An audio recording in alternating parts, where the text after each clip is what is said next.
I made a podcast earlier about Jonathan Haidt's work in The Righteous Mind. That's the name of his book. And the question might be on your mind, what good will that do me to know that? Because I was really encouraging you to read the book and listen to his TED Talks. But what good will that do you? And I think one of the first things that will happen to you, it happened to me and it happened to people that I know who've read this book, is that there's a level of judgment that will disappear for you. For when you are listening to, or you're in a conversation with somebody who's on the other side of the aisle, and they become really partisan, really one-sided, really against your party and really pro their party, it's really difficult to not be upset because you're judging them as being an idiot or being too one-sided or being too self-righteous, right? But one of the things you grasp in the book is that self-righteousness, that desire to be a justifier of your tribe, whatever it is, that is evolutionarily deep, and it's one of the characteristics of the human species that has made us as successful as we are. It's a really important element of our own biology.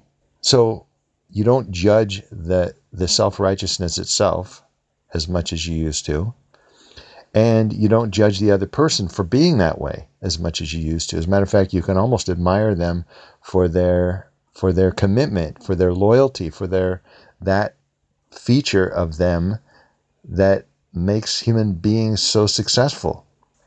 So you can understand that if your attitude changed that much towards somebody, that you, instead of thinking they're a troglodyte, that you actually admired that feature of their personality, and that you appreciated the biologically valuable nature of that aspect of their personality, that you would automatically be calmer in those conversations and more, it would be more fun for you to be in those conversations, more enjoyable for you, and you would get fired up less. So you can tell right off the bat that would make it better. It'd be better for you to be in those conversations, and you would probably be more influential. I mean, you got to have recognized by now that when you get fired up, then it gets the other person fired up, and then neither one of you are influencing each other. Really, the only way you can influence each other is if you don't go there. And knowing Jonathan Haidt's work will help you not go there. And it won't be something that you have to resist in yourself. It won't be something that you will have to struggle with or tamp down or control yourself. Your understanding of it will be so different that you will just be less likely to get fired up. You'll understand it in such a way that it changes your perspective on it. And so you'll feel differently without even trying. Jonathan Haidt is a moral psychologist, and his work is based completely in science. So his work is solid. There's not a lot of speculation or guesswork in it. What he's telling you is extremely persuasive. And so when you're reading it, it changes your mind. It's not like he's giving you a theory to ponder. By the time you're done, you're convinced. And because you're convinced, it changes the way you look at the world. He also does a really good job in the book of getting you to understand the other side of the aisle and why people think the way they do. And this really helps also because both sides have a notoriously bad time understanding the motives and the values of the other side of the aisle. And that makes it really much more difficult to talk to people. So when you understand them and can relate, at least to some degree, to their values, you have a whole different foundation to talk from, and it really helps. Jonathan Haidt did a really good job of understanding conservatives. He was a liberal to start with, but by the time he was done, he said he was more of a centrist. But it doesn't, it's not like it's going to make you a centrist, but it will help you understand the importance and the value of what the other side believes and why they are so strongly committed to those principles. You'll understand it. And because you understand it, you'll find it a lot more interesting and easy to talk to. One of the main benefits of reading The Righteous Mind is beyond just being in those conversations with people, even seeing posts on social media or comments on social media that are, partisan from the other side, you will be less upset by it. You'll have such a different perspective on it that it won't be as upsetting. I mean, it still sometimes will be a little bit, but it'll be so much less because of your understanding of their morality, their differences in morality. And that's worth a lot, to not be triggered, to not be incensed by these comments people make and the things that people post, and being able to respond to it, if you want to respond to it, in a way that isn't upsetting but can be illuminating for them. It makes the whole thing a lot more fun. In the last episode, in episode 14, I talked about how scientists have discovered that we have basically 5 moral foundations, and these are basically inborn and instinctive, but people have them in varying degrees, and that it separates itself along the lines of liberal and conservative. So the 5 moral foundations are care, fairness, loyalty, authority, and sanctity. So care versus harm, fairness versus cheating, loyalty versus betrayal, authority versus subversion, and sanctity versus degradation. All right? So care, fairness, loyalty, authority, sanctity.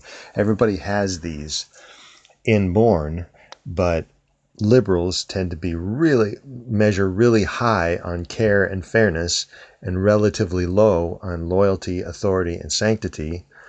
And conservatives tend to be kind of a medium amount of all 5 of them. So with that difference in mind, one of the things I thought was really interesting is that you can kind of tell where somebody is on the spectrum by asking them what kind of dog they would like to own. One kind of dog would be harmless and treats you as an equal. And or you could have a dog that is loyal to your family and respects your authority. You tell it what to do, and the dog does it, right? Obedient.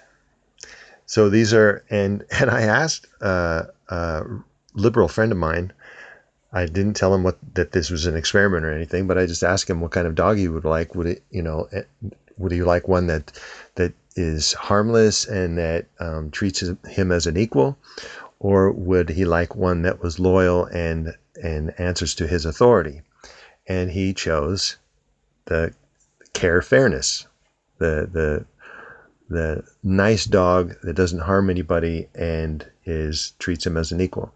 And I have a conservative friend who I also asked these questions, and she said she would like a dog that's loyal to her and that obeys orders. Oh, and I forgot to mention, both liberals and conservatives wanted a dog that was clean. So that would be in the sanctity, degradation, the 5th moral foundation. So what good does it do you to know those 5 moral foundations, and that liberals and conservatives rate differently on levels of those? Well, the first thing you can do is, when you're talking to a liberal, know that care and fairness are extremely high.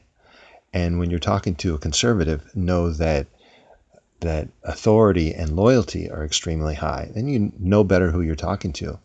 But one of the things you can ponder when you're not in a conversation is, whichever one you're not, let's say you're a liberal, ponder the value of those conservative moral foundations. So just authority and loyalty.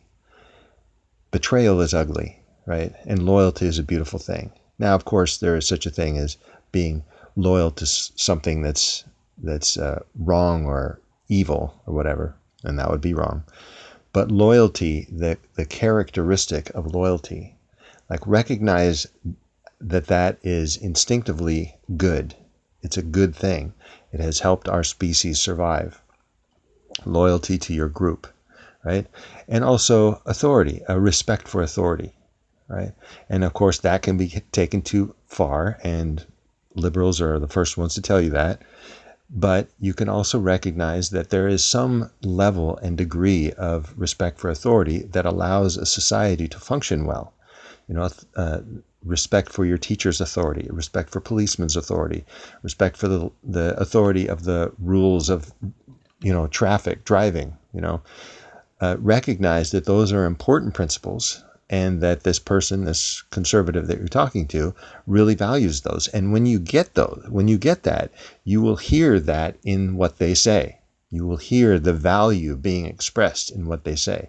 The things they're passionate about will come out, and it will be a demonstration of those moral foundations.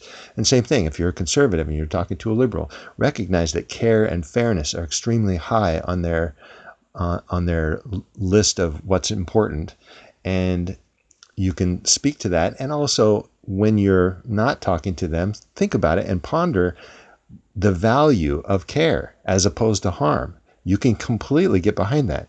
Or the value of fairness as opposed to cheating. You can completely get behind that. When you're talking to them, you will recognize and hear those values, those moral foundations being expressed in what they say, and you can sympathize with it. So when you do that, and you're doing that with somebody in a conversation, it changes the attitude you have toward their position, their stance, and that makes it easier to listen to and easier to talk to for you and for them. So that's one of the values of studying Jonathan Haidt's work, is that it makes your life easier. It makes your life more pleasant. It makes it easier to influence others. And it makes it so that it's less upsetting when you're coming in contact with the extreme partisanship that you often read and see in the world. It makes your life easier and probably healthier, because those little spikes of stress will be less intense and less frequent. You'll have more sympathy for your fellow citizens of the other side, on the other side of the aisle, and that's all good. Political conversations with people are sometimes uncomfortable and unpleasant, and one possible way of dealing with it is to just not do it. Try to not be involved in political conversations, but it's almost impossible to avoid. So here's a way, by reading Jonathan Haidt's book and listening to his TED Talks and stuff, here's a way that you can kind of rise above it and at the same time learn more about human nature and your own mind, and at the same time be kind of a force for sanity in the world. I hope you do it. This is Adam Lee Kahn on The Atom Bomb.